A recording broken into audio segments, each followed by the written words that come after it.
जय श्री राम। शकुंतला दुष्यंत के महापराक्रमी महातेजस्वी पुत्र भरत के भारतवर्ष की जय। जय हिंदू राष्ट्र।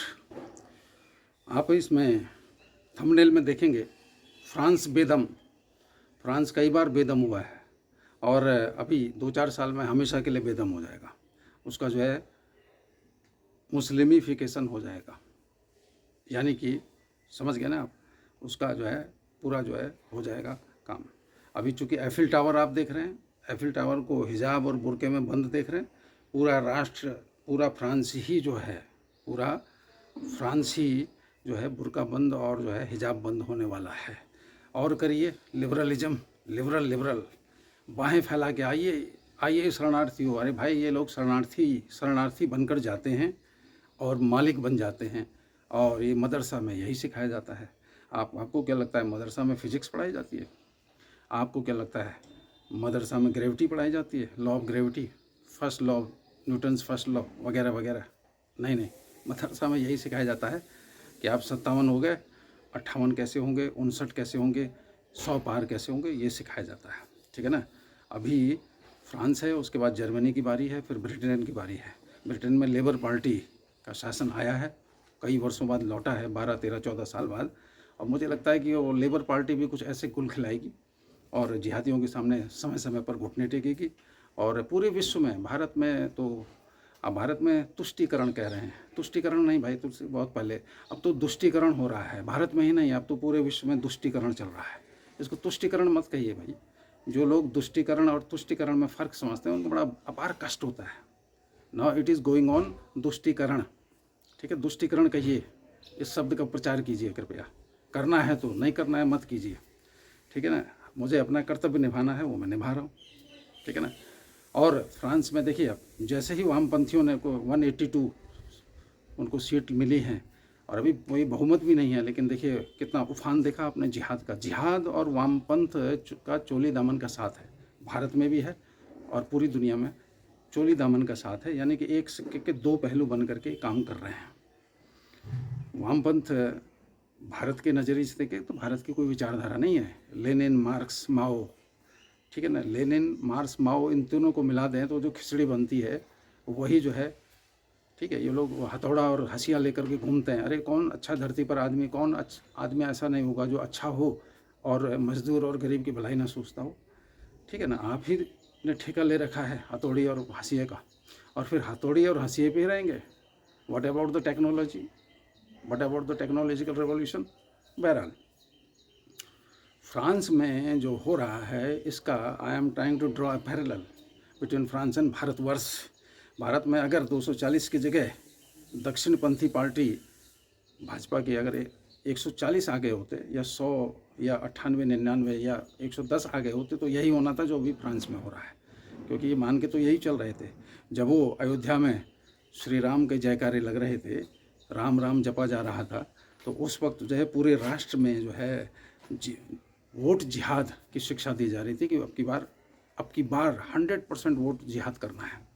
वोट जिहाद तो भारत में हो ही रहा है, लेकिन अब की बार करीब करीब 99% वोट जिहाद हुआ है भारत में। और आप देखिए, सब लोग अपने टीवी चैनल चला रहे हैं, उन्हें अपने टीवी चैनल चलाना है, अपना उत्पाद बेचना है। ठीक है ना। पत्रकारिता तो भारत में रही नहीं है, अब तो जो है वो पेशा हो गया है, एक धंधा हो गया है पैसे कमाने का। पत्रकार तो बहुत कम है।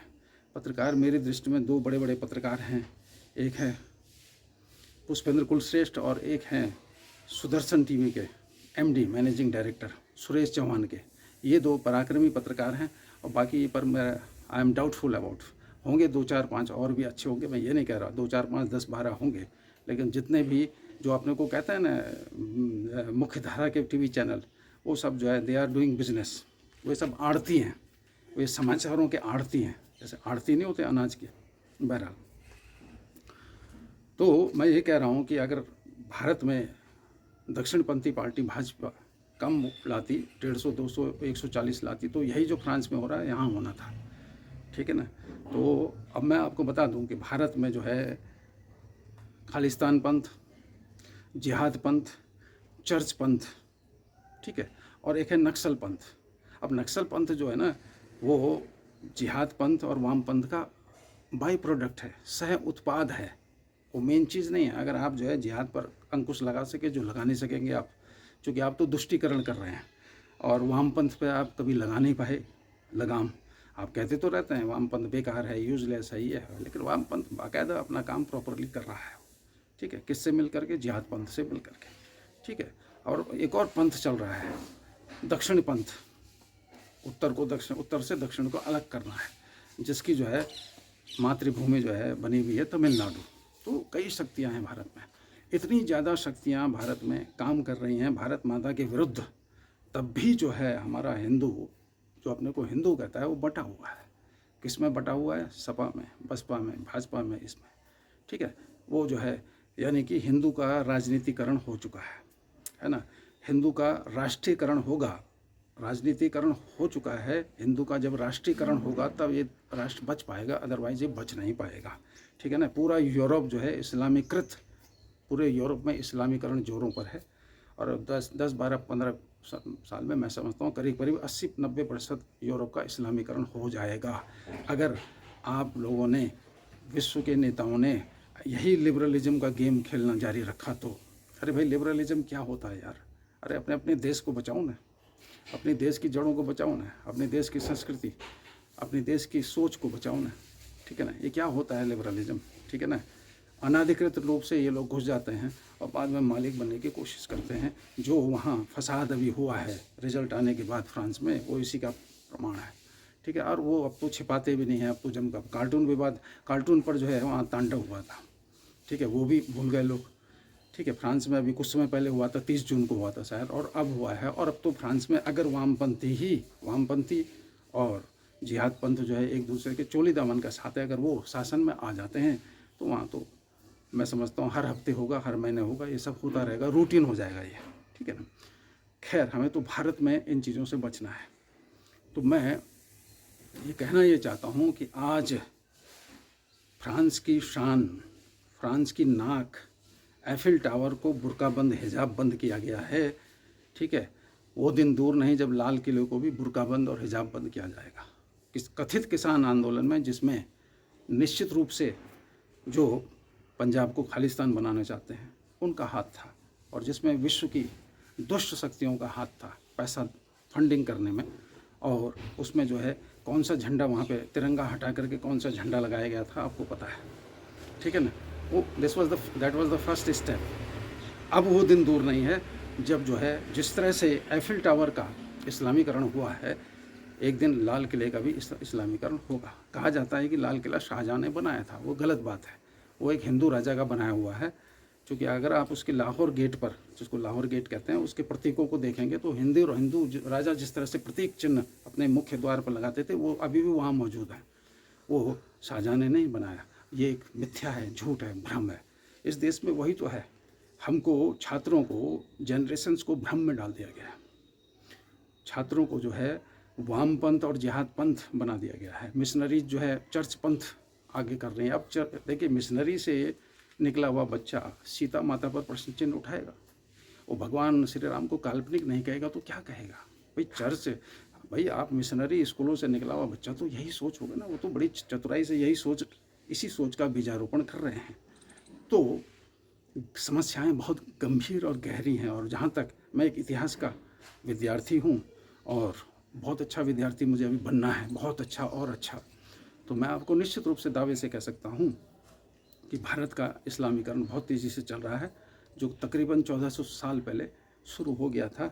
और अगर हमारे राजनेता, हमारी जो है पार्टियाँ इसी तरह से दुष्टीकरण करती रहीं, तुष्टीकरण मैं नहीं कहूँगा, तुष्टीकरण बहुत छोटी चीज़ है, अब तो दुष्टीकरण जोरों पर चल रहा है। दुष्टीकरण इज़ इन फुल स्विंग, इसलिए मैं तुष्टीकरण कहूँगा। ये चलता रहा तो भारत का इस्लामीकरण बहुत जल्दी हो जाएगा, आप चिंता न कीजिए। उन्होंने तो 2049 रखा हुआ है। ठीक है, उन्होंने अपनी डेडलाइन रखी हुई है। ठीक है, जिहाद पंथ ने, लेकिन मैं समझता हूँ वो भ्रम है। बहुत जल्दी 5-10 साल में हो जाएगा। और मुझे तो ये लगता है कि अगले चुनाव में दक्षिण पंथी पार्टी यानी भाजपा 100 पर सिमट जाएगी और तुष्टीकरण करती रही और मूल समस्याओं पर कुठाराघात नहीं किया। अगर यही कहना जारी रहा कि गऊ को बचाने वाले जो है गुंडे हैं, भाई आपको कैसे पता चल गया गऊ को बचाने वाले गुंडे हैं? और आपको ये कैसे पता चल गया कि आसमान से डायरेक्ट उत्तरी किताब जो है वो जो है समझे शांति और भाईचारे का संदेश देती है। ऐसा नहीं है पुस्तकें जुटाइए, आप पुस्तकें इधर उधर से हासिल कीजिए, पुस्तकों में उन्होंने खुद लिखा है कि उनका क्या परम उद्देश्य है। तो बहरहाल मदरसा जो है पूरे यूरोप में जो गुल खिला रहा है वो अमेरिका में भी गुल खिलाएगा। ठीक है, अमेरिका भी चपेट में है, आप ये ना समझिए वो चपेट में है, लेकिन अमेरिका महसूस नहीं कर रहा है। दिक्कत यह है कि सबको जो है वोट का बुखार है। अब वोट के बुखार में उन्हें समझ नहीं आ रहा है कि वो किस दिशा में जा रहा है उनका राष्ट्र। तो करीब करीब पूरी दुनिया जो है, करीब करीब यूरोप और अमेरिका तो जो है जिहादीकरण यानी कि इस्लामीकरण की राह पर बहुत तेज़ी से चल रहा है। और भारत तो के बारे में तो कुछ कहिए ही नहीं, भारत में तो और भी भयानक शक्तियाँ काम कर रही हैं। और फिर एक और पंथ, एक और मैंने अभी आपको जिहाद पंथ कहा, खालिस्तान पंथ कहा, मैंने आपको जो है ये पंथ गिनाए, ठीक है ना, लेकिन एक और पंथ यहाँ काम कर रहा है, ठीक है, जयचंद पंथ। ये जयचंद पंथ क्या है, आप पहली बार सुन रहे होंगे। जयचंद पंथ भी बहुत खतरनाक है। हमारे बीच जो जयचंद मौजूद हैं, ठीक है ना, वो किसका पक्ष लेते हैं। ये जो जयचंद पंथ है, जब हमारे राष्ट्र में, हमारे देश में हिंदुओं की गर्दनें उतारी जा रही थी, ठीक है ना, तब ये जयचंद पंथ कुछ नहीं बोला, ठीक है ना। तो जयचंद पंथ के नेता हैं राहुल गांधी, ये जयचंद पंथ के नेता हैं। ये 50% क्रिश्चियन है, 50% जो है इस्लामिस्ट हैं। ये हिंदू ये 0% हैं। तो देखिए उनसे तो कोई शिकायत नहीं है, वो बहुत अच्छे आदमी हैं, वो अपना फ़र्ज़ अदा कर रहे हैं, वो अपना दायित्व निभा रहे हैं। लेकिन दरअसल हम लोग क्या अपना दायित्व निभा रहे हैं, ये हमको अपने गिरेबान में झांक के देखना पड़ेगा। हमें आत्म मंथन और आत्मनिरीक्षण की आवश्यकता है।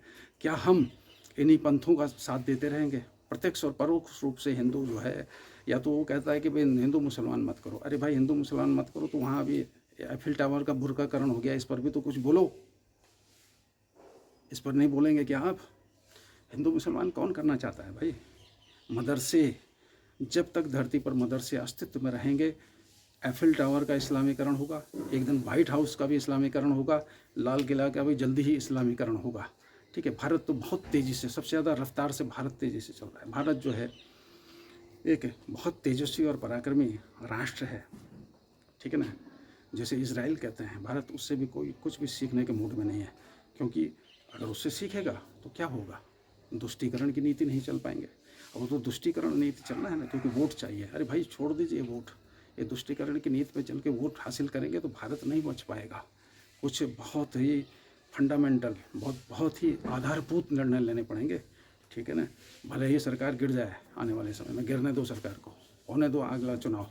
और हिंदुओं को स्पष्ट मैसेज दीजिए, आप हिंदुओं को स्पष्ट मैसेज दीजिए कि आप तुष्टीकरण के राह में नहीं चलेंगे। आपकी दृष्टि में सब बराबर हैं, सब बराबर हैं। आप जो भी कर रहे हैं, अल्पसंख्यकवाद, ठीक है, माइनॉरिटीज़ के कई इंस्टीट्यूशन चला करके आप जो है, जो हिंदू विरोधी काम कर रहे हैं, जो हिंदू की शक्ति को क्षीण कर रहे हैं। हिंदू पहले से ही यहाँ 2M दर्जे का नागरिक है पंडित नेहरू की कृपा से, तो आप उसी को जो है बार बार मुहर लगा रहे हैं कि आप जो है 2M दर्जे के सेकंड रेट सिटीजन ही बने रहिए, खबरदार इससे ऊपर मत उठिए। आपके मंदिरों पर जो कमाऊ मंदिर है, हमारा कब्जा रहेगा, और उस पैसे से हम जो है मदरसों को पैसा देंगे, फंड करेंगे, मस्जिदों को फंड करेंगे, चर्चवाद बढ़ाएंगे, वहाँ फंड देंगे। ये सब उल्टे सुलटे कार्यक्रम बंद करने पड़ेंगे, समझ गए ना। पहले भी मैंने कहा था, यूनाइटेड नेशंस ऑर्गेनाइजेशन में 1% या 1% से कम को अल्पसंख्यक कहा जाता है, ठीक है। अब देखिए क्या है अल्पसंख्यक, कौन है अल्पसंख्यक? और भाई क्या आपके संविधान में अल्पसंख्यक लिखा हुआ है, बहुसंख्यक लिखा हुआ है? कुछ भी तो नहीं लिखा हुआ है। तो आपने अपनी तरफ से ये जो है समस्याएं खड़ी की हैं, सारी समस्याएं खड़ी की हुई हमारे नेताओं की हैं, ठीक है ना। अब अगर मूलभूत सुधार नहीं होंगे तो एक दिन जिस तरह से एफिल टावर का इस्लामीकरण हुआ है, लाल वही दूर नहीं, 5-7 साल में, 4-5 साल में इसका भी इस्लामीकरण हो जाएगा, ठीक है। तो मैं इसमें जो वीडियो, मैं साभार जो है सुदर्शन टीवी चैनल से मैंने जो इमेजेस ली हैं, वीडियो जो लिया है, मैं साभार ले रहा हूँ, और इसके लिए सुदर्शन टीवी को भी धन्यवाद देता हूँ। और मैं समझता हूँ कि सुदर्शन टीवी के जो कर्ता धर्ता हैं सुरेश चौहान के, ये एक पराक्रमी पत्रकार हैं। एक और पराक्रमी पत्रकार हैं पुष्पेंद्र कुलश्रेष्ठ। इन दोनों पत्रकारों को मैं पराक्रमी पत्रकार कहता हूँ, क्योंकि स्पष्ट सीधे बोलते हैं। और सुरेश चौहान के जी तो बिल्कुल ही स्पष्ट बोलते हैं, बेलाग बोलते हैं। इनका कोई सानी नहीं है, इनका कोई जवाब नहीं है। मैं समझता हूँ कि अगर भारत को अगर भारत को बचाना है तो हमें सुदर्शन टीवी चैनल के बिंदास बोल अवश्य देखने चाहिए। वाकई वो बिंदास हैं, बेधड़क हैं, वो बिना लाग लपेट के बोला जाता है। तो आप ज़रूर ये वीडियो देखिए कि किस तरह से जो है फ्रांस क्या कहें, यूरोप ही इस्लामीकरण की ओर तेज़ी से बढ़ रहा है। अभी भी आप चौकन्ने हो जाइए। शत्रुबोध, शत्रु कौन है पहचानिए, शत्रु कौन कौन है पहचानिए, और जब आप असली शत्रु को पहचान जाएंगे तभी आप हिंदू एकीकरण की दिशा में बढ़ेंगे। क्योंकि हिंदू को तो जात पात में उलझा दिया गया है, वो बहुत सोची समझी नीति की तरफ उलझा गया है। ठीक है, इसका बीजारोपण संविधान में ही है। हमारे पूज्य बाबा अम्बेडकर, डॉक्टर भीमराव अम्बेडकर के पूज्य सिद्धांत में ही जो है जात पात का बीजारोपण कर दिया गया है। ठीक है, तो यह है। अब मैं आपको धन्यवाद देता हूँ, बहुत बहुत धन्यवाद। जय श्री राम। अब देखिए वीडियो।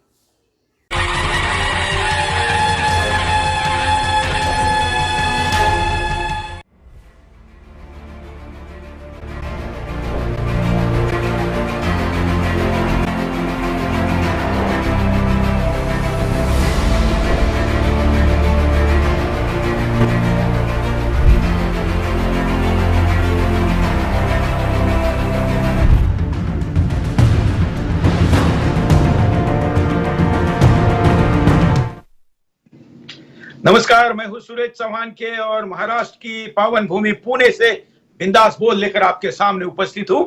आज का मुद्दा है फ्रांस में जिहादी झुंड ने सड़क पर उतर के नंगा नाच शुरू कर दिया है। यह हिंदुस्तान के लिए नया नहीं है, वैसे देखा जाए तो यूरोप के लिए भी नया नहीं है, लेकिन लगातार यूरोप में घट रही इन घटनाओं से हिंदुस्तान को कुछ सीख लेनी चाहिए। यहाँ का सत्ता परिवर्तन के समय भी यही गेम करने का प्लान था, लेकिन कर नहीं पाए। वहां के सत्ता परिवर्तन में ये गेम प्लान कर पाए और दिल खोल के, बाहें खोल के, दिमाग खोल के शरणार्थियों को शरण देने वाले फ्रांस को आज पछतावा हो रहा है। फ्रांस की सड़कों पर उतरी जिहादी झुंड के विषय पे आज का बिंदास बोल करने जा रहे हैं। विस्तार से शुरू में जरा मुद्दा देखते हैं।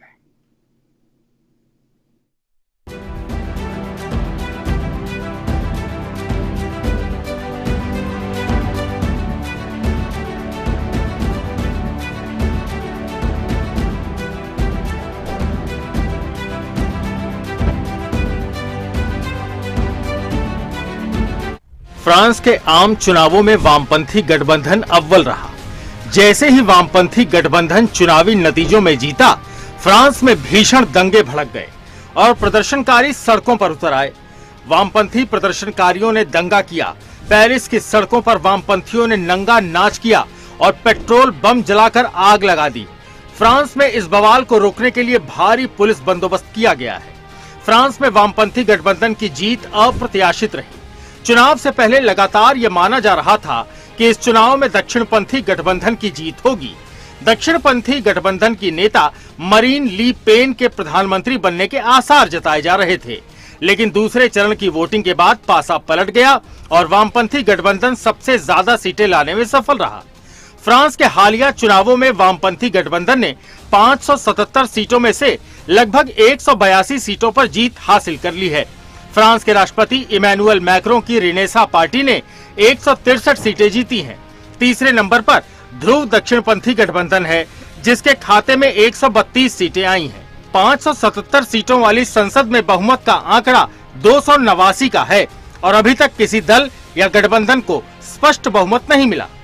लेकिन अंतिम परिणामों के सामने आने के पहले ही फ्रांस में भीषण हिंसा का माहौल है। प्रदर्शनकारियों ने चुनाव नतीजों के रुझानों के साथ फ्रांस की सड़कों पर कब्जा कर लिया। फ्रांस की राजधानी पेरिस में प्रदर्शनकारियों ने सड़कों पर गाड़ियों को इकट्ठा करके आग लगा दी और पुलिस से भी भिड़ गए। दंगाइयों ने पुलिस पर पत्थर फेंके, कहीं कूड़ेदानों में आग लगा दी। फ्रांस के शहर नांतेस में भी दंगाइयों ने कहर बरपाया। अभी ये साफ नहीं है कि दंगाई किस गुट के हैं। पुलिस उन पर कब्जा करने में जुटी हुई है। दंगाइयों ने पेरिस के महत्वपूर्ण स्थानों पर तोड़फोड़ भी की है। फ्रांस में दंगों के इतिहास को देखते हुए पहले से ही इस हिंसा का अंदाजा लगाया जा रहा था। वामपंथियों की इस हिंसा करने की आशंका जताई जा रही थी।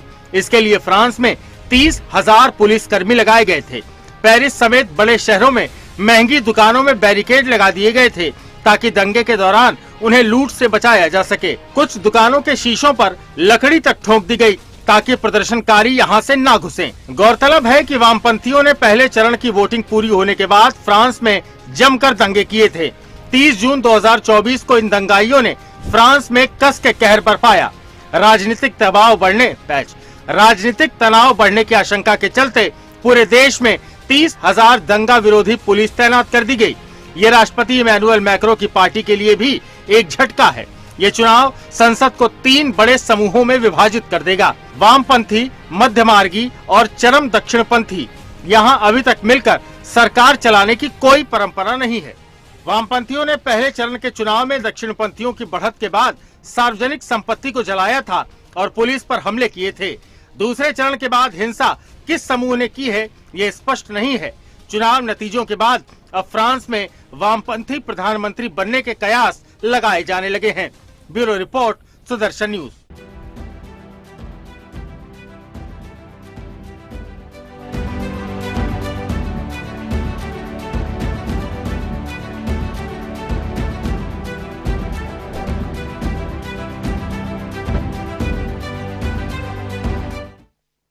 इन दिनों जिहादी झुंड का प्रतिरूप अगर कुछ है तो फिलिस्तीनी झंडा है।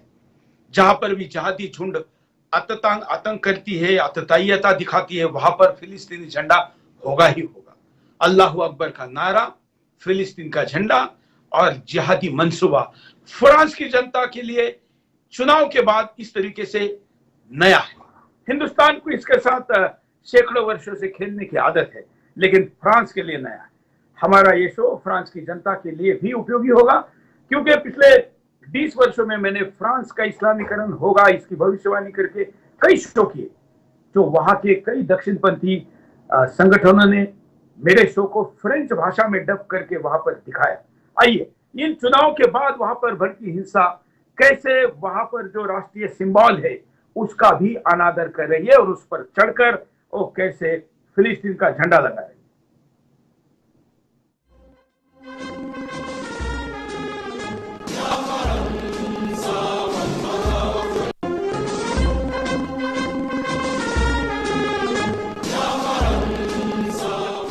सिंबल मोन्यूमेंट पैलेस का रिपब्लिक के ऊपर लगाए जाने के लिए 30 सेकंड का ये वीडियो बताता है कि फ्रांस के पूरे लगाए जाता मौत को सम्मान के साथ देखा जाता है। वहां पर जूतों के साथ लगाए जाना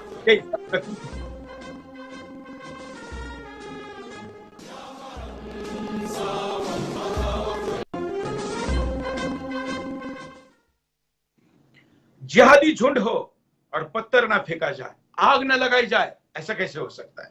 और इसलिए पेरिस ये भी भुगत रहा है। देखिए, आग जल बाइक, क्योंकि पेरिस में बाइक से बहुत ज्यादा चलते हैं, आपको जगह पर देखने को मिलेगी। साइकिल, मतलब मैं साइकिल की बात कर रहा हूँ। ये देखिए, साइकिलों को चलाया गया है, उसके जो कार एक्सेस सेंटर है उसको चलाया जा रहा है। मोटरसाइकिलों को आग लगाई जा रही है, कार को जलाया जा रहा है। वहां के मेट्रो स्टेशन पर यह किया जा रहा है बाधित हो। और ये हम आपके सामने पेरिस का चप्पा चप्पा हमने अपने रिपोर्टर, सुदर्शन से नागरिक पत्रकार, NRI, उनसे वीडियो मंगा कर यह हम आपको दिखा रहे हैं। सारे फैक्ट चेक करके ये वीडियो आपके सामने है। पुलिस और जिहादी झुंड के बीच का ये नंगा नाच आप देख रहे हैं। ये देखिए, आंसू गैस फेंका जा रहा है। पेरिस, फ्रांस धधकता, जलता, हाहाकार मचाता पेरिस आपके सामने। चुनाव परिणाम के बाद की ये हिंसा, हिंदुस्तान में भी यही करने का इरादा था, लेकिन नहीं कर पाए। यहाँ तक कि जो छोटी 3 व्हील या जिसको व्हील चेयर कहते हैं उसको तक नहीं बख्शा गया, उसे भी जलाया जा रहा है।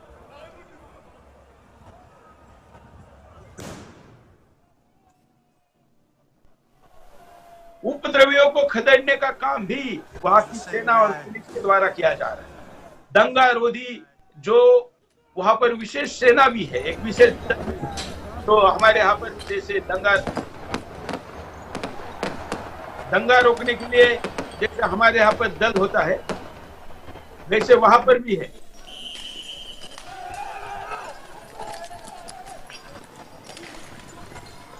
ये देखिए जहाजियों को खदेड़ा जा रहा है। पेरिस, जहां पर ये देखिए सारी मॉल की दुकान की बोतलें लाकर सड़क पर फेंकी।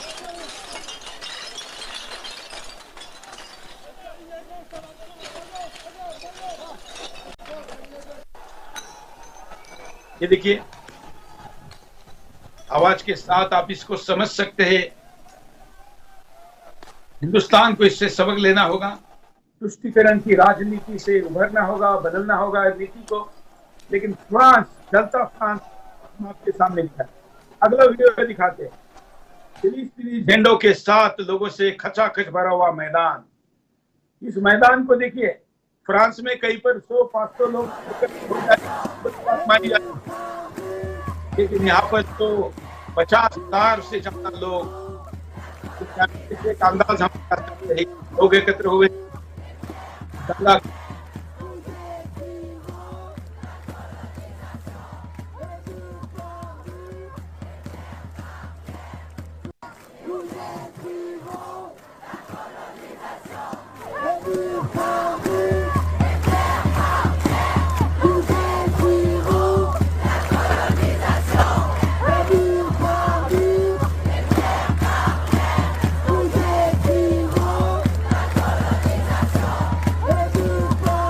चलिए ये वीडियो साथ में चलते रहेंगे। अब मैं जरा हमारे साथ जो आज का अतिथि पैनल है उनके पास चलता हूं। हमने फ्रांस से हमारे साथ जोगिंदर कुमार जी है। जोगिंदर जी आपका स्वागत है। जोगिंदर जी हमारे साथ, हाँ जोगिंदर जी आपका स्वागत है। और जोगिंदर जी फ्रांस में, पेरिस में रहते हैं, वहां पर व्यवसाय करते हैं। हम भी वहां पर गए थे, उनको मिले थे। इस घटना के बारे में उनसे प्रत्यक्षदर्शी के तौर पर जानेंगे। हमारे साथ पूर्व राजनीतिक बीएस निगम जी है। निगम जी आपका बहुत बहुत स्वागत है। हमारे साथ राजनीतिक विश्लेषक के रूप में सुरेंद्र स्वामी जी जुड़े हैं। स्वामी जी आपका भी स्वागत है। आप तीनों के साथ बड़ी संख्या में हमारे साथ विभिन्न प्लेटफॉर्म पर जुड़े हुए सभी दर्शकों का स्वागत करते हुए हम आगे बढ़ते हैं। और पहली प्रतिक्रिया जब जोगिंदर कुमार जी देंगे, तब साथ में वहां के आग के वीडियो और अन्य जानकारी भी हम आपको देते रहेंगे, क्योंकि आप वहां से हैं जोगिंदर जी, इसलिए आपसे पहले शुरुआत करते हैं। नमस्कार सुदर्शन जी, और नमस्कार सुदर्शन चैनल जी, जो हमें मेरे को इस लायक समझा कि मैं आपसे मिलके आपसे अपने एक्सपीरियंस, यहाँ की जो हालात हैं उसको आपके साथ मैं शेयर कर सकूं। तो यहाँ जो जैसे आपने बताया, मेरे को बड़ा अच्छा लगा जो आपने बड़ी अच्छी तरह से जो आपके जो यहाँ पे रिपोर्टर हैं उन्होंने यहाँ की हालात को बयान किया। तो ये जो इसको जो फ्रांस में जो हुआ है, जो टेररिज्म का है, जो फ्रांस में है या इंग्लैंड में है या दुनिया में हर जगह है, इंडिया में है, तो इसका सेम से अब देखिए ना, यहाँ पे इंडिया में भी ऐसे हुआ। मोदी जी और मैक्रो जी वैसे पर्सनल जो वो दोस्त हैं, और इन्होंने बहुत काम किया। इकोनॉमी में देखें आप, इंटरनेशनल स्टैच्यू में देखें, सोशल जस्टिस में देखें, हर चीज में इन्होंने बहुत बहुत काम किया। मैक्रो जी ने भी और मोदी जी भी नहीं। तो इसका पैरेलल ले सकते हैं। इंडिया में भी जो एक्सपेक्टेड था वो नहीं हुआ, जो इलेक्शन का रिजल्ट था। और मोदी जी प्राइम मिनिस्टर तो बने, लेकिन रिड्यूस्ड जो मेजोरिटी थी उन्हें काफी कम मेजोरिटी से आए। और आप ऋषि सुनाक जी की तो लंदन में तो वो चले गए, और यहाँ जो इसमें जो फ्रांस में जो हुआ वो तकरीबन उसको आप पैरेलल कह सकते हैं। तकरीबन एक तरह की सेम सिचुएशन यहाँ पे हुई। अब ये जो सिचुएशन है ये हम तो रोज झेलते हैं इसको, रोज ये जुलूस निकालते हैं। हालांकि इन्होंने बैन किया हुआ है लेबनान के लिए, इन्होंने डेमोन्स्ट्रेशन, तो ये इलीगल निकालते हैं और पुलिस की पूरी टोलियां इनको पकड़ती हैं, आंसू गैस छोड़ती हैं। तो ये तो बिल्कुल ही पूरी मैस थी, खास करके इलेक्शन से पहले। और इलेक्शन के जो टाइम में भी जो उसमें जो आप बता रहे हैं जो रैलीज वगैरह हुई, वो तो हमारा रोज का काम था। उसके बाद जो यहाँ पे वो हो रहे हैं, बड़ा डेंजरस है कोई एक जो अभी ये जो ओलंपिक्स हो रहे हैं पेरिस में, इसमें भी ये गवर्नमेंट बड़ी चिंतित है कि भी किस तरह का कोई ना हो, और इन्होंने तकरीबन पेरिस को सील किया हुआ है कि भी ताकि कोई भी ऐसी चीज नहीं हो, और हर पास चलेगा और इसकी ऑथराइजेशन लेनी पड़ेगी तभी आप अंदर जा सकते हैं। तो बड़ी मतलब है, बड़ी बड़ी चिंता का विषय है यहाँ फ्रांस में। जी बिल्कुल। अभी इस वक्त ये सारे वीडियो जो आ रहे हैं, इससे लोग ये चिंतित है कि जो भारतीय समुदाय है कहीं उनको तो निशाना नहीं बनाया जा रहा है। आप लोगों के दुकानों पर भी हिंदू नाम है, आपका हिंदू पहनावा है, लोग जानते भी है। तो अभी तक ऐसी कोई घटना घटी है या आप लोग सावधानी रख रहे हैं? देखिए, अभी तक तो कोई मेरे नोटिस में ऐसी चीज नहीं आई है, लेकिन हमें सावधानी तो रखनी पड़ेगी। ये लोगों को सारा पता है कि क्या है। एक बार हमने मोदी जी के हक में वहाँ मेन उसमें वो झंडे लेके आए तो काफी लोग हमारे को घेर लिया उन्होंने, और हमें मतलब हमारे से वो बहस करने लगे। तो हमने ये उचित नहीं समझा, क्योंकि वो हमारे से ज्यादा वहाँ पे इकट्ठे हो गए लोग। तो हमने, हमारे को चिंता थी उस टाइम के भी, फिर बड़े तरीके से हमने उस सिचुएशन को कंट्रोल किया, और हमें उन्होंने मोदी जी के हक में जुलूस निकालने नहीं दिया। ये जो वीडियो आपके स्क्रीन पर दिख रहे हैं, ये कौन से क्षेत्र के हैं? जरा थोड़ा सा जो वीडियो दिख रहे हैं उसका भी वर्णन बताइए जोगिंदर। ये जो वीडियो है मेन पेरिस के जो डाउनटाउन है, वहां पे तो ये रोज का काम हो गया था। रोज आग लगती थी, रोज पुलिस की स्पेशल गश्तियां जो मोटरसाइकिलों पे होती हैं, तो उनके वो थे, वो पूरा पूरा रोड बंद कर सकते थे। और इसको ये सारी जो घटनाएं ये रोज होती थी पेरिस में खास करके। और बाद में जहाँ पे भी ये जो मुस्लिम समुदाय है, जो इमिग्रेंट्स हैं, मार्सेई है, नांत है, तुलुस है, नांत है, कई कई तरह के जो सिटी है जहाँ पे इनकी मेजोरिटी भी नहीं कह सकते आप उनको, जिनमें थोड़ी संख्या में आए लोग, वहाँ पे पूरा दंगा इन्होंने अपनी तरफ से पूरी तरह से किया। और फ्रांस गवर्नमेंट, क्योंकि डेमोक्रेटिक गवर्नमेंट है, सोशल वेलफेयर सोचते हैं, ये ज्यादा लोगों को किसी टाइप का भी मतलब इनको कंट्रोल या किसी टाइप की मारपीट या कुछ ऐसी सिचुएशन क्रिएट नहीं करते हैं जिसमें किसी को नुकसान हो। लेकिन ये लोग काफी दंग करते हैं।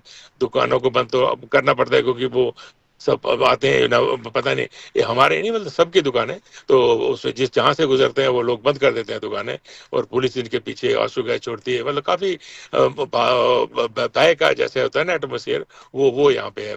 तो हमारी जो कम्युनिटी, खास करके जो बिजनेस कम्युनिटी है, और दूसरे लोग भी, देखो बच्चों ने स्कूल जाना है, हमने काम पे जाना है, तो सब लोगों की जिंदगी में जो है बड़ा डिफरेंट सा मतलब डर सा पैदा हो गया है। बिल्कुल। हमारे साथ जो अन्य अतिथि है मैं उनके पास चलता हूं, क्योंकि ये